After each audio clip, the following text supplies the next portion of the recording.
Achirra jirtu hordoftoota chaanaalii maatii ASTECH hunduu nama jirtanitti nagaaf salaamtaan teenya isin agarsiisaa irra viidiyoo gabaabaa YouTuberoota hundaaf dirqama barbaachisu tokko qabadee dhiyaadhee jira. Kallattumaan hordofaan isin ijaa egaa viidiyoon keenyaas YouTuberoonni kamiyyuu YouTube chaanaalii isaanii irratti wantoota inuma yaalamoo hin qabne jira. Wantoonni inuma yaalamoo hin qabne san maal fa'a kan yoonii fi YouTube chaanaalii keenya irratti nuti yaalle YouTubein dura gubatu habba shaniitu jira. Isaan keessaa tokko description fi yeroonii fi tag kunu viidiyoo ol baafnu kan namaatti kallattumaan funee fayyadamne taanaan YouTubein keenya inuma ni gubata.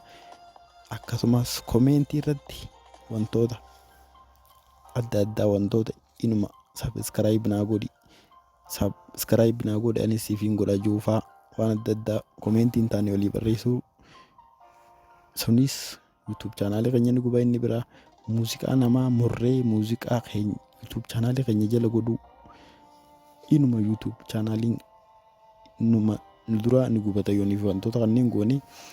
Kanaaf maal akka godhuu qabnu waliin ilaalla. Kallattumaan ASTECH subscribe like share godhuudhaan deeggaraa isiniin jechaa gara viidiyootti seenna. Wantoonni main gurguddoon YouTube chaanaaliin yoonii fi nuti irra yaalle nu dura gubatu tokko viidiyoo keenya jalatti wanti nuti yeroonii fi viidiyoo upload goonu godhuu qabnu taayitilii description fi taagii main YouTube chaanaalii keenya jala viidiyoodhaaf nu barbaachisu. Inni kun maali? Yeroonii fi viidiyoo ol baafnu kan ammaan dura ol baafnes ta'e taagii iddoo jettuutu jira. Taagii iddoo jettu kanarratti taagii iddoo jettu irratti viidiyoo namaa jala dhaynee namni viidiyoo abbaan ol baasu tokko namni bira ol baasu yeroo taag godhu taagii nama sanii kallattumaan hunda fayyadamnee jira taanaan inuma YouTube chaanaaliin keenya nu jalaa cufamuu ni danda'a. Taagii jechuun isa kana. Taagiin iddoo kana jira. Isa kana keessa wantoonni barreeffamuu qabdu wantoota main viidiyoo keessan ibsanii fi viidiyoon keessan akka beekamtii argatuuf wantoota main barbaachisanidha. Akkasumas wantoonni linkiileen as jalatti atiitu kun kan kee ta'uu qofa qaba.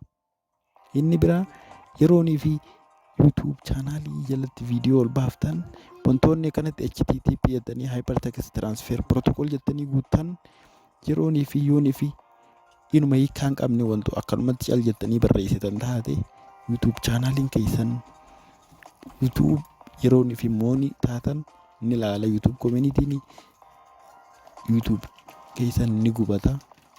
Taagii namaa fayyadamuun inuma barbaachisu seeraanis dhorkaadhaas. Akkasumas thumbnailii jira. Amma fakkeenyaaf akkana jira inni kun OMN oduu inni kun thumbnailii jechuun footoodha. Footoon kun thumbnailiin kan edit ta'u akka itti edit godhatee fi wan irratti edit ta'u viidiyoo amma dura hojjedheetiin jira salaaluu dandeessanii viidiyoo kana ibsa.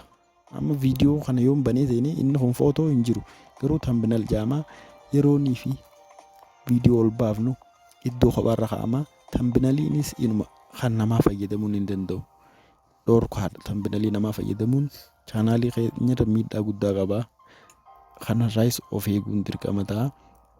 Akkasumas yeroonii fi viidiyoo keenya jalattis ta'e viidiyoo namaarra commentii barreessinu subscribe naa godhanis TV'n godhaa.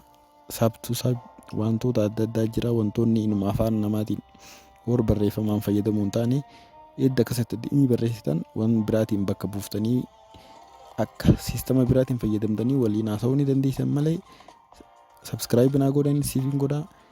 Akkasumatti maatiin kana jettanii barreessinaan dhiibbaa guddaa fi chaanaalii keessan hanga cufuutti gahaa jechuudha. Wantoota kana inuma YouTube chaanaalii keessan irratti Yallina. Inni biraa YouTube chaanaalii keessan irratti muuziqaa namaa murtanii waan sirba namaa kan murtanii jiru taanaan YouTube chaanaaliin keessan ni cufama. YouTube chaanaalonni baay'een akkanatti muuziqaa namaa irra jiran kan isin online irratti agartan kun dhugaan seenaa cufaadha. Irra baay'eensa garuu cufaa jechuun yeroonii fi abbaan san fayyadamaan jiru garuu muuziqaan san muramee xumurataa galiin achirraa argamtuuf yoonni hundinuu YouTube communityidhaaf galaa namni fedhe dhaqee daawwatus abbaa itti cufamee jira jechuudha. Gubatee jechuun guutumaan guutuutti online irraa batee jechuun miti abbaan akka fayyadamuu hin dandeenye dhabama malee. Sanii fi muuziqaa namaa warri inuma murtanii sekondi takkaafuu taanaan chaanaalii keessan jala jiraachuu hin qabu. Kunis waan chaanaalii keenya nu duraa gubuu danda'u guddaa keessaa isa tokkodha jechuudha. Descriptionii, taayitilii, taayitilii irratti illee kan namaatiin wal fakkaatus hanga tokko garaagarummaa gaappii ispeesii yaadaa kanaan qabaachuu qaba. Akkasumas descriptionii fi taagii akkasumas tambanalii fi koomentii yaada walii goonuu of eeggadhaa. Kan mataa keessanii ta'uu qaba. Babbareechitanii akka yuutuubiin seera yuutuubii guuttanii ol baasuun dirqama ta'an isiniin jaarraaf. Viidiyoon keenya kanumaan yeroo itti aanu walitti deebinutti nagaan turaa. Yeroo gaarii.